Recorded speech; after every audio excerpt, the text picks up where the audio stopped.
la France est derrière ce terrorisme qui endeuille les familles nigériennes.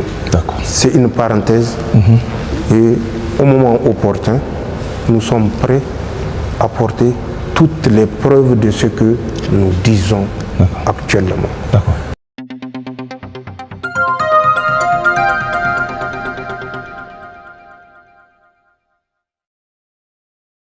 Bas que nous nous serons qualifiés. Alors, vous parlez un peu de ces menaces de déstabilisation et d'agression contre notre pays, Monsieur le Président? Bien sûr, il s'agit de cela. Mais nous avons une mémoire d'éléphant. Nous n'oublions pas le moindre mot. Vous vous rappelez, quand les soldats français avaient commencé à quitter notre territoire, quand l'ambassadeur français Sylvain Ité avait pensé que c'est toujours la colonisation qui continuait et qu'il pouvait défier les nouvelles autorités et que nous l'avons mis à la porte, malgré que son mentor Macron avait chanté sous tous les toits que Ité a été accrédité au Niger auprès de Bazoum, non pas auprès de la République du Niger, mais auprès de Bazoum, et que pour eux c'est Bazoum le président. Sylvain Ité a fini par partir. Suite à ce départ, c'est un agent des renseignements français, un ancien de la DGSE, un certain Vincent Crouzet, qui est sorti pour dire ouvertement que c'est l'occasion, après le retrait de leurs forces, après le départ de Sylvain Ité, de déstabiliser le Niger par des actions clandestines. Nous n'avons pas pris ces propos à la légère et aucune affirmation ne doit être prise à la légère.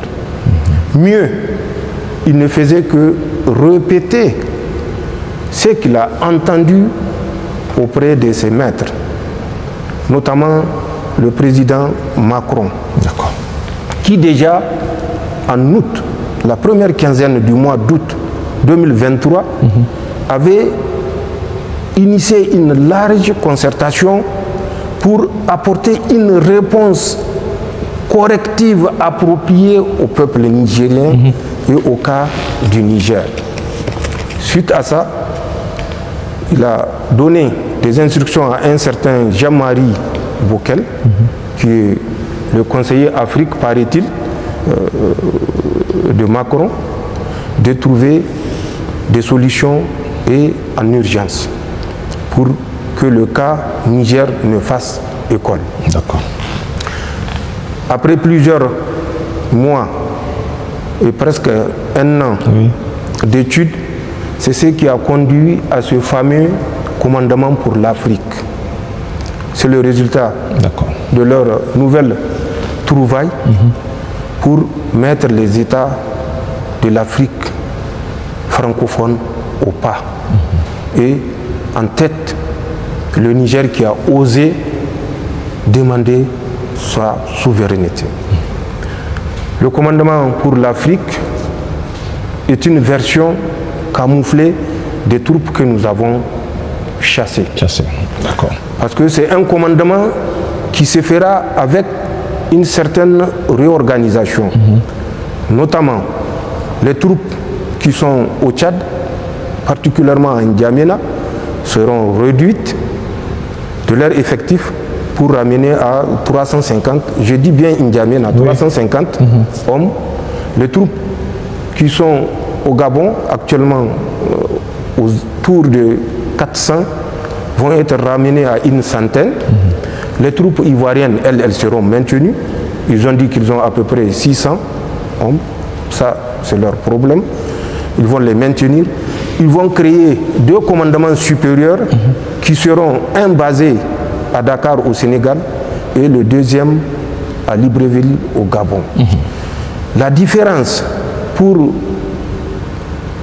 verser la poudre aux yeux des Africains consistera dans le commandement qui sera désigné. Ça ne sera plus des chefs qui vont venir de la métropole, mais ce sont les attachés de défense qui vont assurer le commandement. D'accord. Et à travers ça, un chef d'état-major au nom d'un certain Pascal Yanni a été désigné. Et le 4 septembre de cette année, ce commandement sera fonctionnel avec par position 50 à 60 hommes qui vont monter en puissance pour être à 100 ou 150 hommes. Avec un commandement, comme je l'ai dit, discret, parce qu'il sera assuré par les attachés de défense qui sont déjà sur place au niveau des ambassades des pays qui ont bien sûr des ambassades françaises. Bien sûr. Mais ce n'est certainement pas le cas du Niger et ça ne sera certainement pas le cas du Niger. Donc cette volonté maladive de déstabiliser le Niger s'est propagée à travers le repositionnement de tous les agents de la DGSE française que nous avons chassés de notre territoire. Ils sont repositionnés au Bénin, je le dis et je le répète. Ils sont repositionnés au Nigeria. Vous savez le fameux Thomas Gliozo, qui était le chef de poste niveau 2, ici à Niamey, qui était passé pour être juste le chef de la sécurité de l'ambassade. C'est un agent de la DGSE française. Et ce que j'ai dit est une évidence. D'accord. Je vais vous faire un peu sa biographie. Il est né le 7 juillet 1974 à Paris, 18e. D'accord. Il est titulaire d'un doctorat en droit après avoir fait un diplôme d'études approfondies en droit comparé. Ce gars occupait le poste du chef de poste niveau 2 au Niger et il n'est pas le seul. D'autres que nous avons expulsés à partir de la base aérienne se sont retrouvés, comme je l'ai dit, au Bénin, au Nigeria. Le cas de Thomas, qui est vérifiable, il a rejoint le Nigeria en février de cette année. Il est présentement à Abuja avec des va-et-vient à Kaduna et Sokoto. Nous le suivons, nous le surveillons, ainsi que tous les autres fuyards qui sont tapis dans leur villa de Ministers Hills à Abuja. Nous les surveillons et qu'ils s'assurent que le dessein sombre qu'ils présagent pour le Niger retombera, Inch'Allah, sur eux. Cette volonté de déstabilisation est une certitude. Les Français, en désengageant du Niger, nous avons tout fait pour qu'ils ne sortent pas par le Bénin, parce que nous savons l'esprit mesquin, malveillant des Français. Nous avons exigé qu'ils sortent par le Tchad. D'accord. Qu'est-ce qu'ils nous ont fait? Les premiers à sortir ont pris rendez-vous avec des terroristes de Boko Haram et de SWAP, qui sont deux factions rivales dans le lit du lac Tchad. Ça s'est passé du 25 au 26 octobre 2023. Ils ont proposé à ces terroristes de partir en guerre ouverte contre l'État nigérien, contre les nouvelles autorités nigériennes qui ont osé demander aux soldats français de quitter leur territoire. Ils ne se sont pas arrêtés là. Dieu est avec les justes. Boko Haram et ISWAP ne se sont pas entendus et Inch'Allah, ils ne s'entendront jamais. Ils ont reconduit la même manœuvre dans la nuit du 10 au 11 janvier 2024 où ils ont encore livré à travers 2 hélicoptères du matériel militaire aux terroristes de Boko Haram qui semblaient plus enclins à accepter les propositions des troupes françaises. D'accord. Ça s'est passé à Kouklewa, qui est une île dans le lac Tchad, à quelques 25 km à l'est, nord-est de Bosso. Plus tard encore, le 29 janvier, ils sont revenus, cette fois-ci à Boultungour. Boultungour, c'est une île qui est à une dizaine de kilomètres au nord-est de Bosso, où ils ont livré de l'armement neuf, flambant neuf, aux terroristes de Boko Haram. Et ils ont récupéré les anciennes AK-47 dont ces terroristes étaient dotés. Ils ont pris les dispositions pour effacer les numéros, pour qu'on ne puisse pas retracer l'origine de ces armes. C'est des actes comme ça que les Français ont posés et continuent à poser. Nous savons qu'ils ont des répondants tapis dans nos villes. À Niamey, ici même à Niamey. À Niamey, comme à Agadez, comme à Maradi, comme un peu partout. Mais qu'ils sachent que nous les surveillons. Et eux et leurs répondants, qu'ils se le tiennent pour dit, une fois pour toutes, nous les suivons. Et au moment opportun, nous agirons. Nous avons compris leur piège à travers certaines organisations non gouvernementales, à travers certaines compagnies de sécurité. Nous avons mis fin. Et comme en matière de nuisance, ils sont illimités en imagination, nous serons plus illimités en imagination que pour protéger notre pays.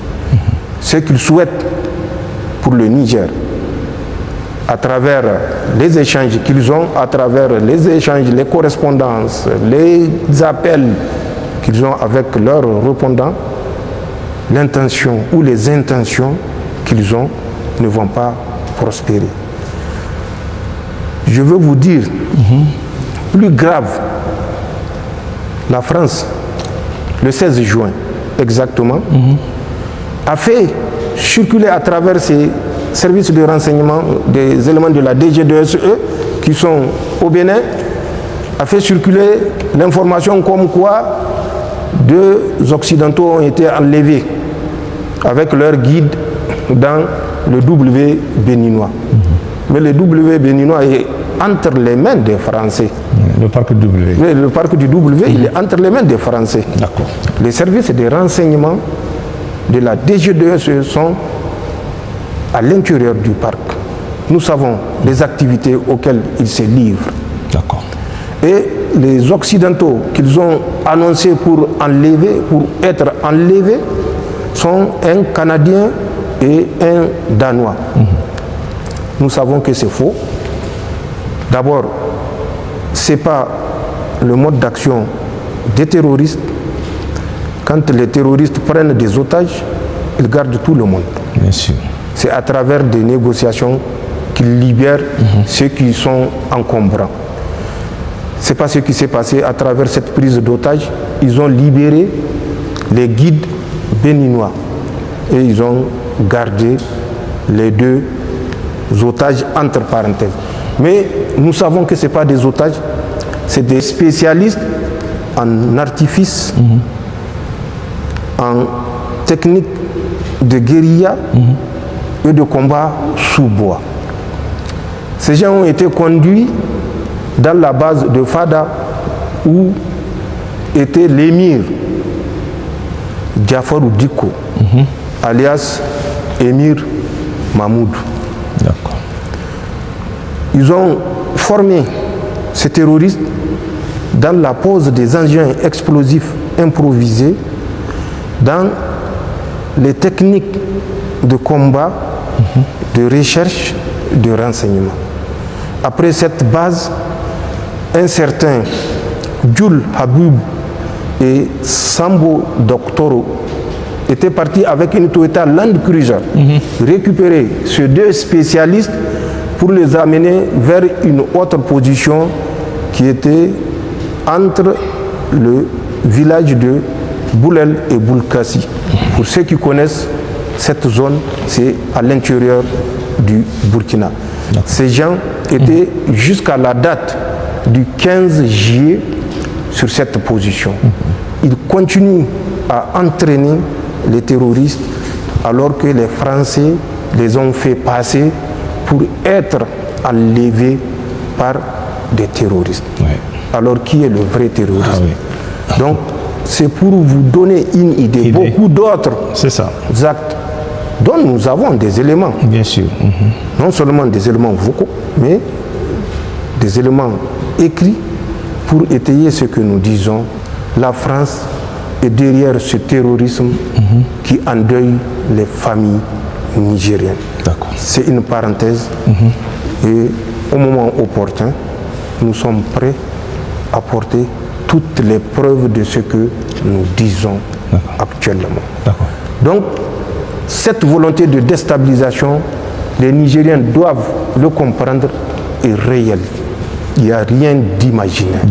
C'est une volonté et la France n'hésitera pas, à travers en tout cas les autorités actuelles, à passer à l'acte dès que les Nigériens auront baissé la garde. Nous ne baisserons pas la garde. Le Niger sera debout, Inch'Allah. D'accord.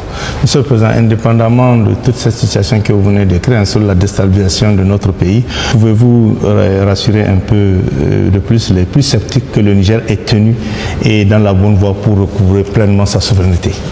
Ça ne sert à rien de chercher à rassurer un sceptique. D'accord.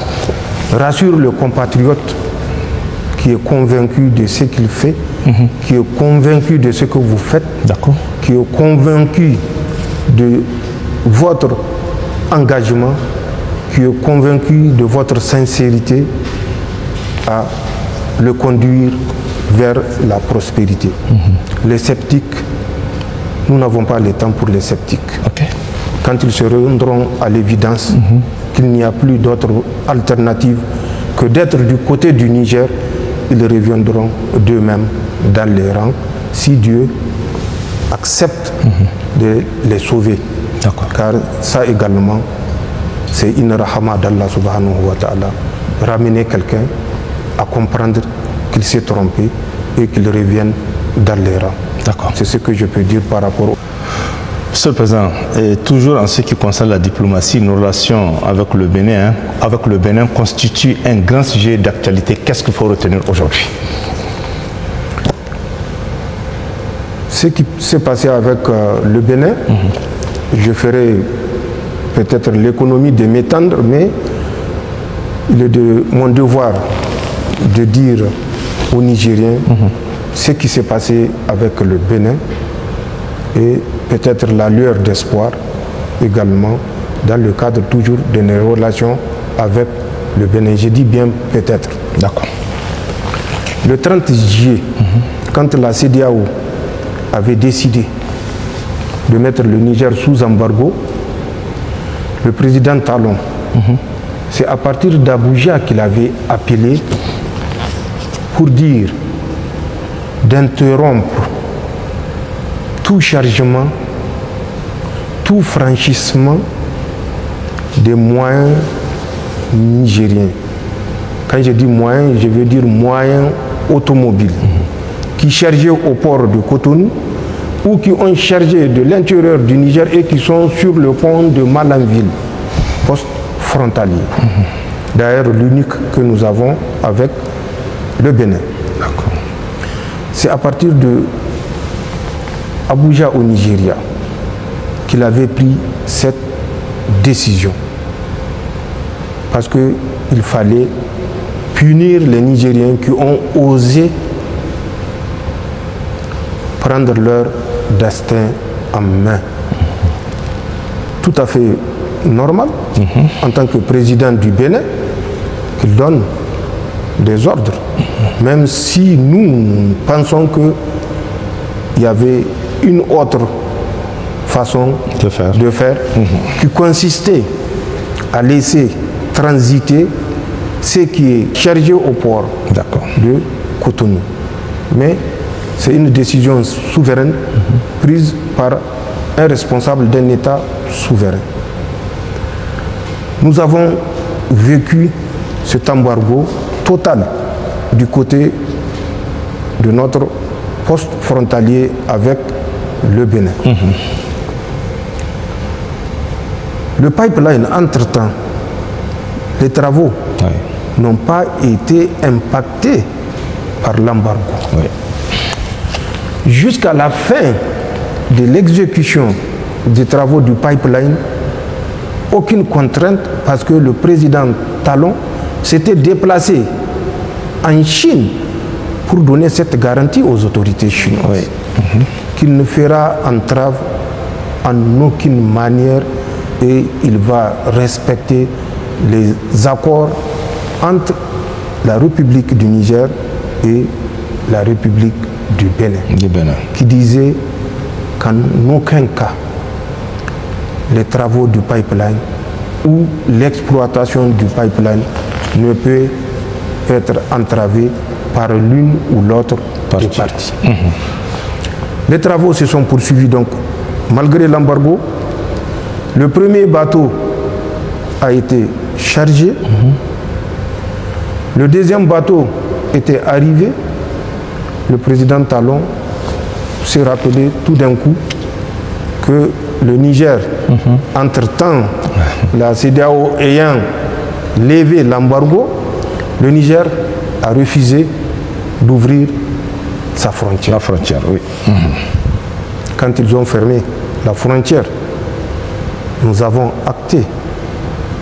Nous ne sommes pas intervenus pour dire que le président Talon a mal agi.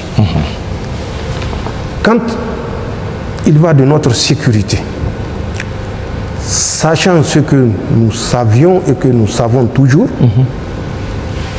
de ce qui s'est tramé au Bénin, à travers justement les agents de la DGSE française au Bénin, quand les gens parlent de base, il n'y a pas de base, mais une action de déstabilisation subversive ne se mène pas avec des troupes conventionnelles.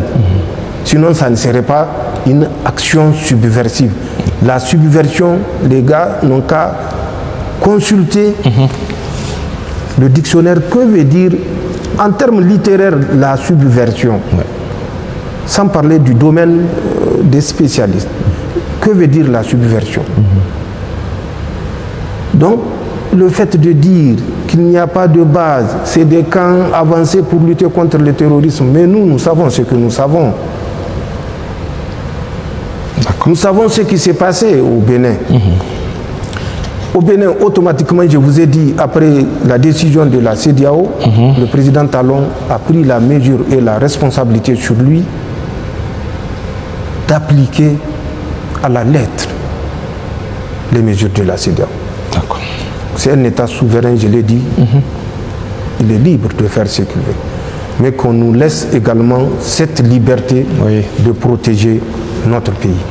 Nous savons déjà le 25 du mois d'août 2023, la France avait loué 3 hélicoptères Super Puma auprès d'une société qui s'appelle Elinka, d'une nationalité que je tairai. Ces Super Puma étaient déjà sur le tarmac de Kandi. Le 26, déjà, ils étaient à Kandi. C'est ça. Pour donner la correction au Niger qui a osé dire trop, c'est trop. En plus de cela, des éléments de subversion, comme ils l'ont prédit, étaient positionnés à l'aéroport international de Tours. C'est même un aéroport international que les Français ont réhabilité expressément. Oui, toujours au Bénin?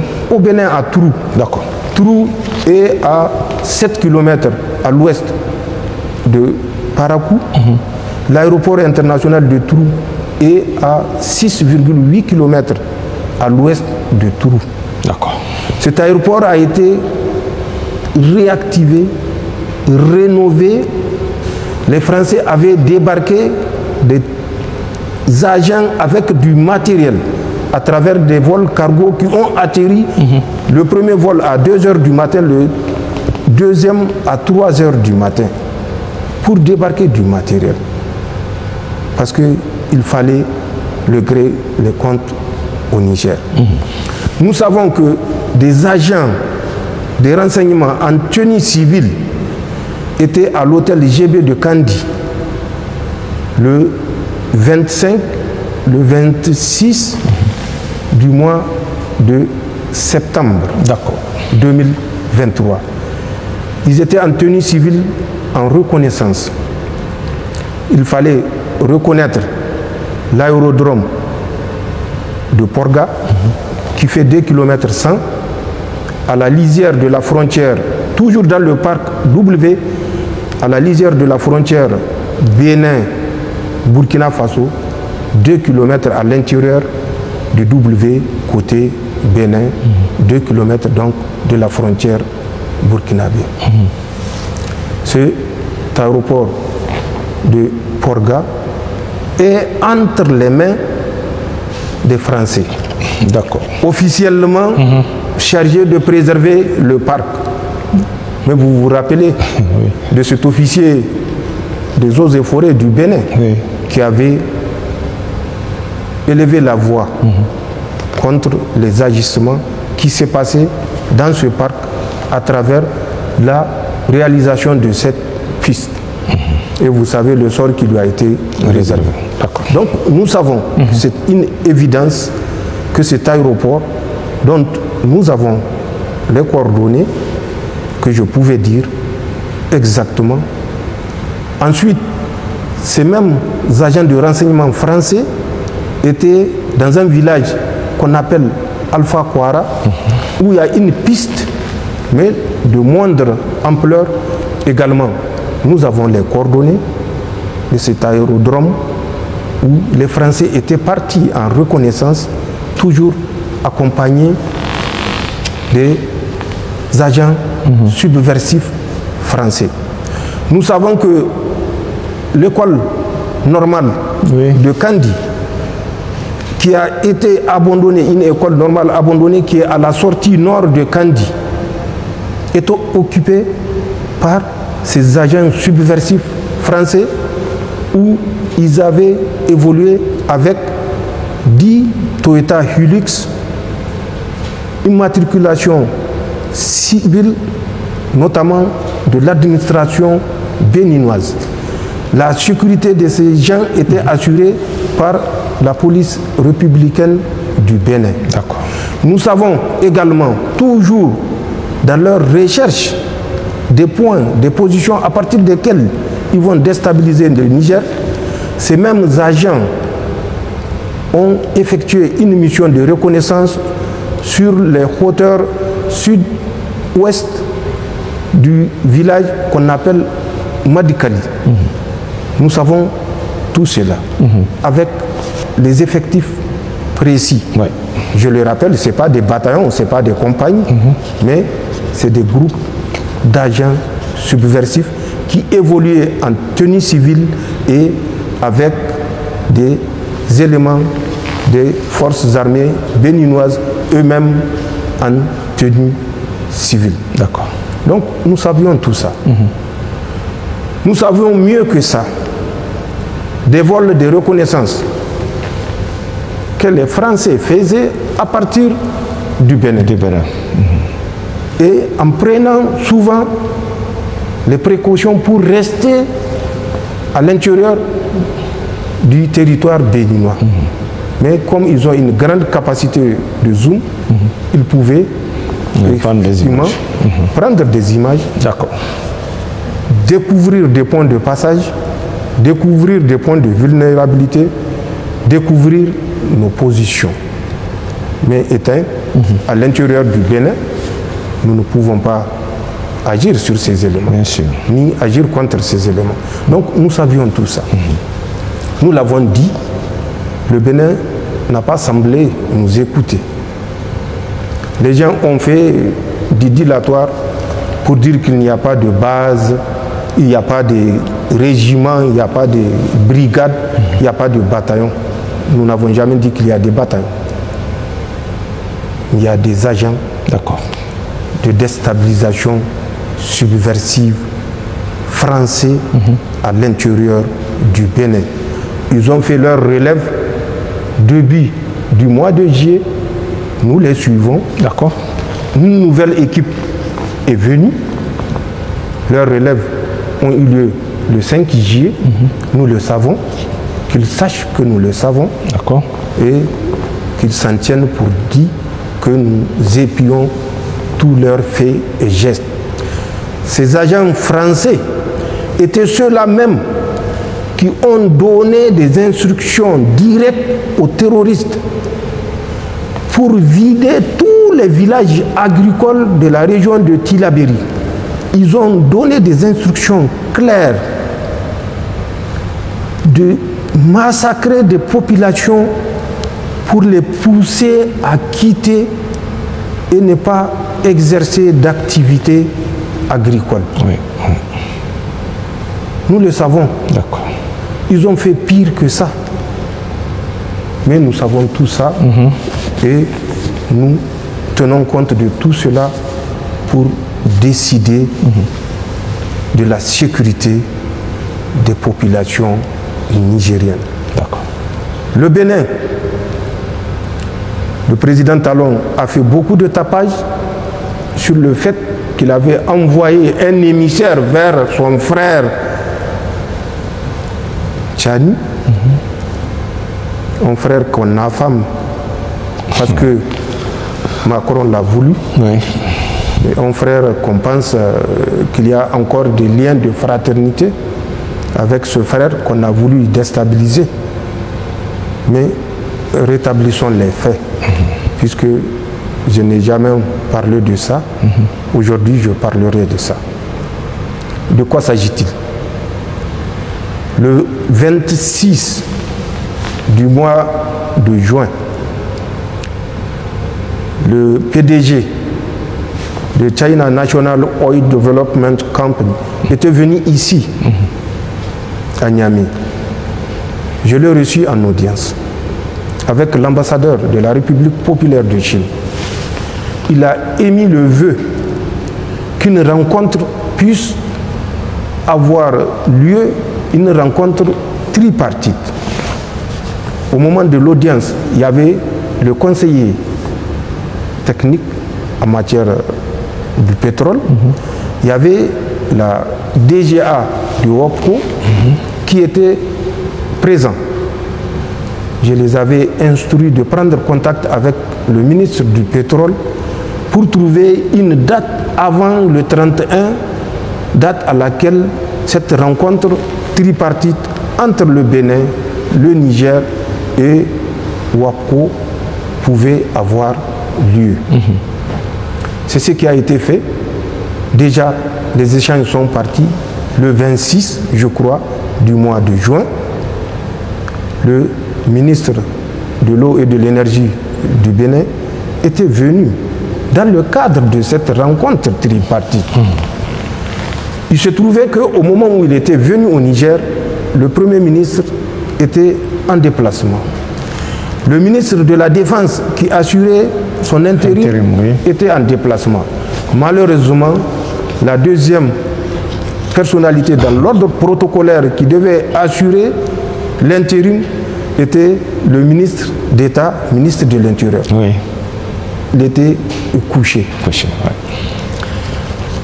La troisième, c'était le ministre de la Santé, qui a reçu le ministre béninois à l'issue de la rencontre qui avait duré 2 jours, 48 heures, dont les images ont circulé, ont été passées à la télé nationale, où il se disait satisfait de la mission qu'il avait effectuée dans le cadre de cette rencontre tripartite.